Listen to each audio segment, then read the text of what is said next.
कसी धातु। अब हमारे पास में शब्द है सु उपसर्ग पूर्वक कसी धातु। उस कसी धातु में ई का अनुबंध हुआ है और ई का अनुबंध होने के कारण परिभाषा लगती है अतएव वर्जनादि धनुबंधा नाम धातु नाम नुरागमोस्ति। इस परिभाषा से ई का अनुबंध हो जाने के कारण नू का आगम हुआ है और नू का आगम होने के पर शब्द बनता है सुकंस। अब सुकंस शब्द बना है, सी विभक्ति लेकर आए हैं और सी विभक्ति लेके आने पर अब हमें इसमें कुछ भी नया काम नहीं करना है, पुराना काम करना है। सबसे पहले व्यंजनाच्य, व्यंजनाच्य लाएंगे और व्यंजनाच्य से जो सी विभक्ति लेके आए हैं उस सी विभक्ति का लोप कर देंगे और उसके बाद में आएगा संयोगांत से लोपा। और संयोगांत से लोपा से जो सुकंस का सा है उस सा का लोप हो जाएगा, शब्द बन जाएगा सुकन, शब्द बन जाएगा सुकन। दोबारा देखिए कैसे बना सुकन। सु उपसर्ग पूर्वक कसी धातु से ई अनुबंध किया है, ई का अनुबंध होने के कारण अतएव वर्जनादि धनुबंधा नाम धातु नाम नुरागमोस्ति। इस परिभाषा से नू का आगम हुआ और नू का आगम होने पर ऊ का अनुबंध हो गया, ना बचा, शब्द बन गया सुकंस धन सी। अब सी विभक्ति आई है तो हमें क्या करना है, कुछ नहीं करना है, नया काम पुराना काम व्यंजनाच्य। वो व्यंजनाच्य से सी विभक्ति का लोप करना है और संयोगांत से लोपा से जो सुकंस का सा है उसका लोप कर देंगे, शब्द बन जाएगा सुकन, सुकन। अब ये शब्द बन गया। अब हमें क्या करना है, औ विभक्ति लेके आनी है, औ विभक्ति को सामने लेकर आए हैं। अब यहाँ पर सुकंस शब्द में ना है और ना के सामने दंत सा है, तो ध्यान रखना एक विशेष नियम, बीच में कभी भी ना नहीं रहता है, बीच में कभी भी ना। अगर बरगांत होगा तो बात अलग है, अगर बरगांत का अक्षर सामने नहीं होगा तो वे अनुस्वार रूप में बैठेगा। तो यहाँ पर सुकंस में ना बीच में है और सामने दंत सा है, तो मनोर अनुस्वारो धुटी सूत्र हम लगाएंगे और बिंदी ना को अनुस्वार कर देंगे और औ आदि विभक्तियों को जोड़ते चले जाएंगे। शब्द बनेगा सुकंसौ सुकंसः, सुकंसम सुकंसौ सुकंसः, तृतीया में सुकंसा। अब भ्याम विभक्ति लाएंगे, इसमें भी कुछ नहीं करना है, सुकंस धन भ्याम। अब यहाँ पर संयोगांत से लोपा से सकार का लोप कर देंगे, शब्द बन जाएगा सुकन भ्याम, सुकन भी, सुकन से, सुकन भ्याम, सुकन भ्याह, सुकंसः, सुकंसो, सुकंसाम, सुकंसी, सुकंसो। अब सुविभक्ति लाए हैं तो सुविभक्ति में क्या करिए, कुछ नहीं कीजिए, सुविभक्ति को लाकर पा का अनुबंध कर दीजिए और संयोगांत से लोपा से सकार का लोप कर दीजिए, शब्द बन जाएगा सुकंसु, शब्द बन जाएगा सुकंसु। एक थोड़ा सा आगे सूत्र आने वाला है, अरुण भैया जी थोड़ा सा आगे चलकर उस सूत्र को दिखा दीजिए, और थोड़ा सा दूर हो सकता है वो सूत्र, बहुत दूर हो सकता है, और दूर चलते चलिए, और दूर चलते चलिए, हो भी सकता है नहीं भी हो सकता, और थोड़ा सा आगे चलिए, शायद अभी इसमें जय जय जय चला गया पीछे, वो कुछ और कह रहा है।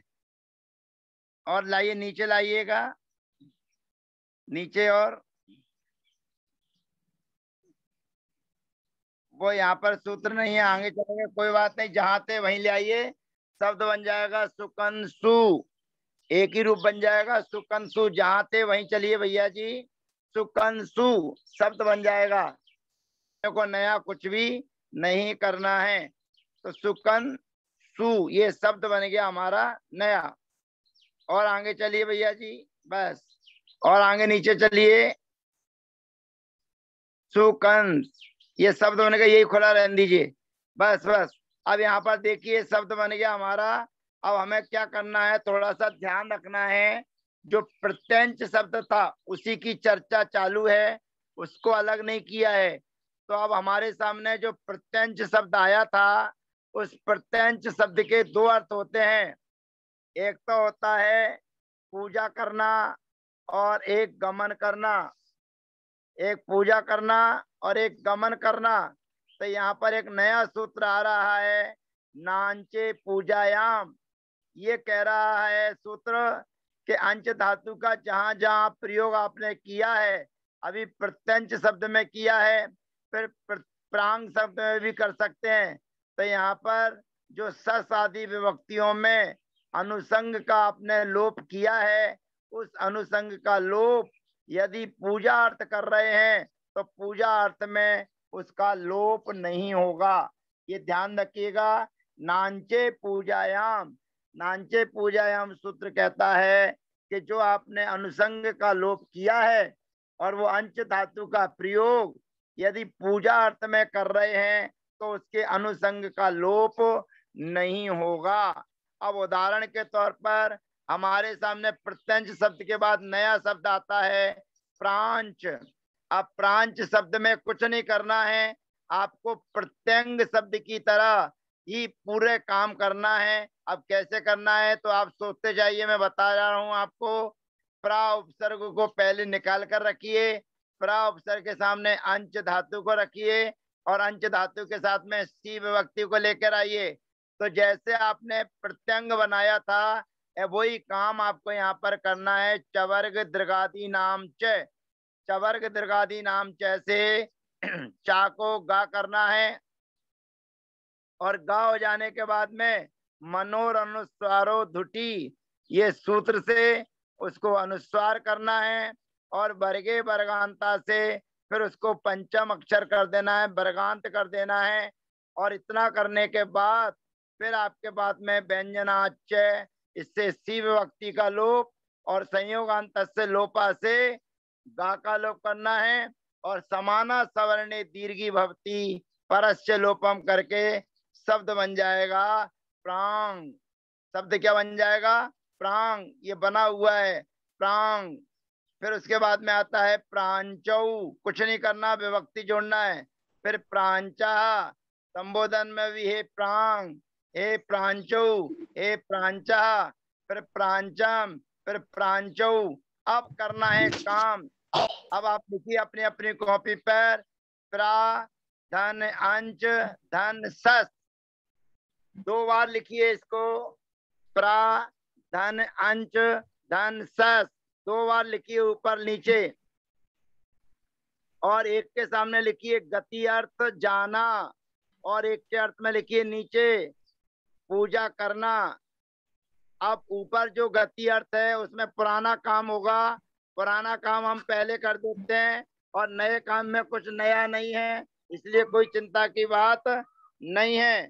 तो पुराना काम जो हम करते चले आ रहे हैं, क्या किया हमने, प्रा धन अंच धन सस, तो अनुसंग संज्ञा की, अनुसंग संज्ञा करके अनुसंग संज्ञा का लोप किया और अनुसंग संज्ञा का लोप करके जो अंच था अंच का आ, उसके आ का लोप कर दिया और प्रा में रहने वाला जो आ है उसको दीर्घ कर दिया।